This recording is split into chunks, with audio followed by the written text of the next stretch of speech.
I teach a lot about helping our students explore their deepest sense of reality.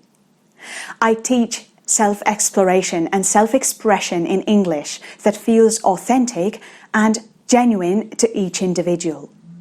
So I get this very valid question from some of my colleagues, and I think this is a perfectly valid concern. Is it appropriate to challenge my students' opinions? Should I question my students' opinions? Is it even an English teacher's job? Isn't it a job of a psychologist or a therapist? Who am I to shake the sense of reality beneath my students' feet? And I think this is a perfectly legitimate concern. Most of us are interested in helping our student thrive and flourish. We don't want to make our student insecure.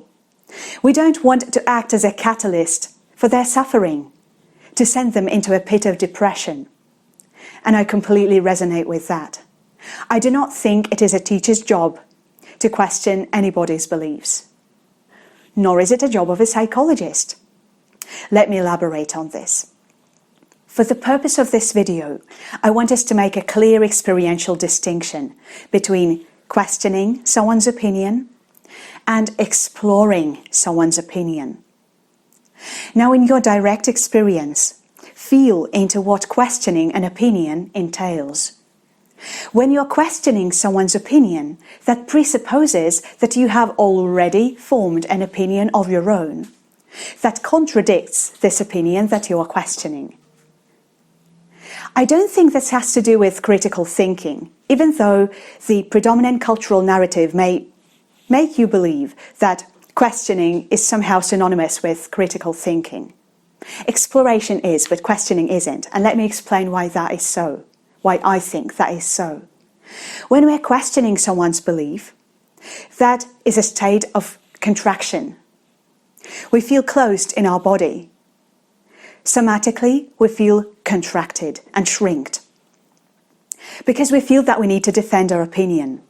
Either consciously or subconsciously, we will position ourselves in a way that opposes our students' deepest belief. And that is not something that we should do as English teachers. When you're questioning someone's belief, that means that deep inside you disagree with what they believe. So quite naturally, you will be superior. You will act in a condescending way. You will look down on that person's opinion. You will feel that you have to fix that person's opinion in some way. That will send you into this loop of defense and attack, defense and attack. There will be different coping mechanisms at play.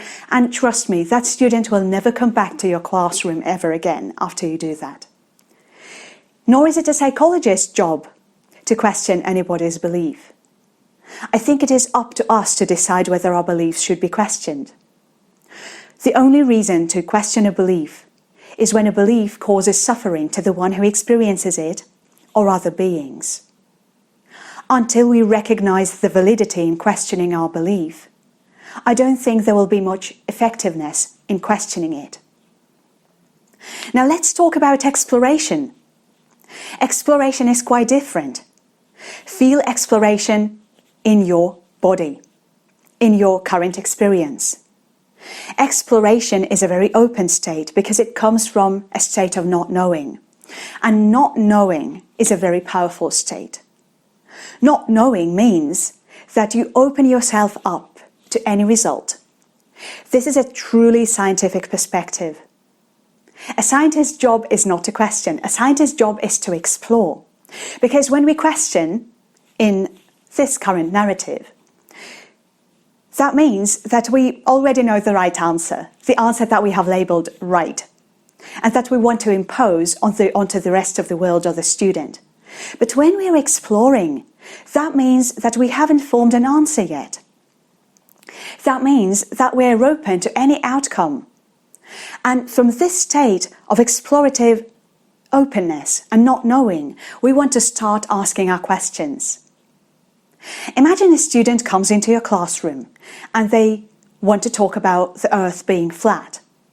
So they propose this statement for discussion. They say, I think the earth is flat. Let's see how a dialogue, a conversation between a student and a teacher might look like if the teacher chooses to question that student's belief. The questions may sound the same. They may be the very same questions. Why do you think the earth is flat? What makes you think the earth is flat? By what method have you come to this conclusion? But notice, if they're asked from a presupposed opinion that the earth is not flat coming from the teacher, all the questions will sound very condescending, as if an adult is talking to a child. Whereas, if a student comes to your classroom and they say the earth is flat, and the teacher chooses to tackle that conversation from a state of wonder, curiosity and openness, they will ask those same questions, treating the student as an adult. It will be an adult talking to an adult, exploring something together, guiding the student, but not as a condescending, enlightened master who is guiding a student who has no idea about the world. But rather it will be a conversation between two curious people who want to get to the truth. And that attitude will inform the whole conversation. The closed state and the open state. Feel that distinction. I like to think of myself as a mirror when I'm teaching English to my students. I think being a proper mirror means reflecting exactly, precisely and accurately what you can see in front of yourself and hear with your own ears. I think many of our self-esteem problems in our modern day society stem from the fact of not having received proper mirroring in childhood. And for those of you who are unfamiliar with the concept of mirroring, let me define it for you. Mirroring is when an adult reflects something that is happening to a child. Mirroring can be proper and improper.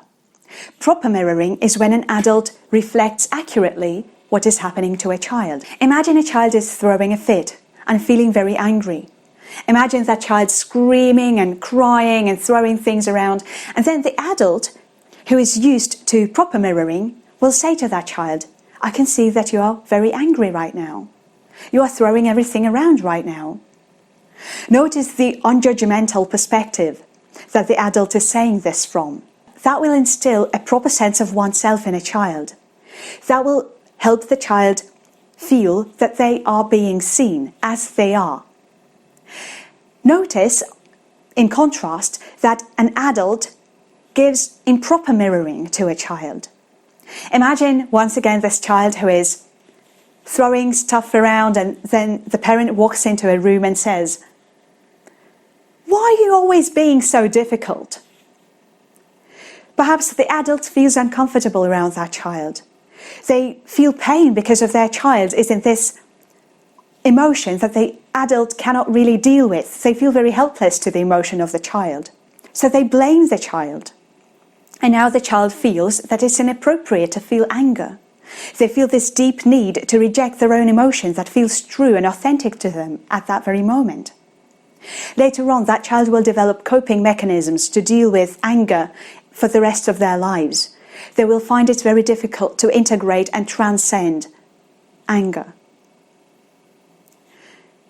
The reason I'm mentioning this with regard to this topic of challenging our students' opinions is that I feel that as teachers, we're in this amazing position to teach proper mirroring. Imagine a student tells you something. They say, "I think the earth is flat." Instead of undermining their belief, because you think that that opinion should be undermined at all costs, ask your student, "Oh, so it sounds like you are saying that the earth is flat. Can you tell me more about that?" And perhaps they will start exploring that belief with you. Notice that that perspective is quite different.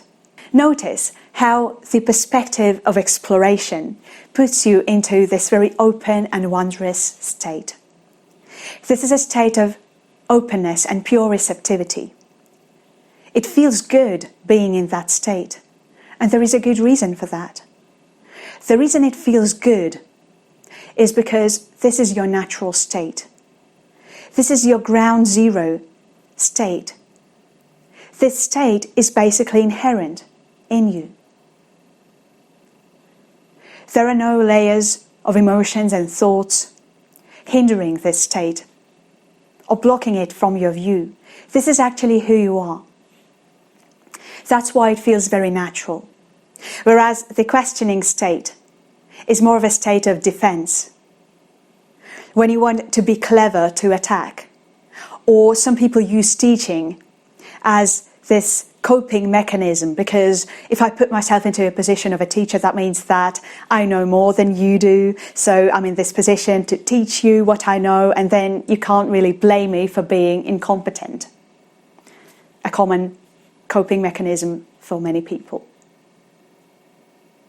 So I want you to grab onto this state of curiosity and openness and start living your life from it. Walk around. Talk to your friends and family from this state. Work from this state. Live from this state. And then, as you come to your English lessons, you will notice how this state starts informing every conversation you have with a student. Because that's who you are. You are this openness.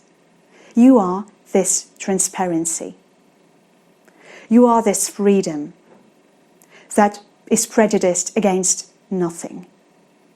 That is completely unbiased, that is sensitive, available, and receptive. Thank you so much for staying with me and watching my channel. I am Lilia, and this channel is Intelligent, a channel where I share high-quality, intelligent English advice. I hope to see you again very soon, and I wish you a beautiful day wherever you are in the world. Thanks for watching. Take good care of yourself.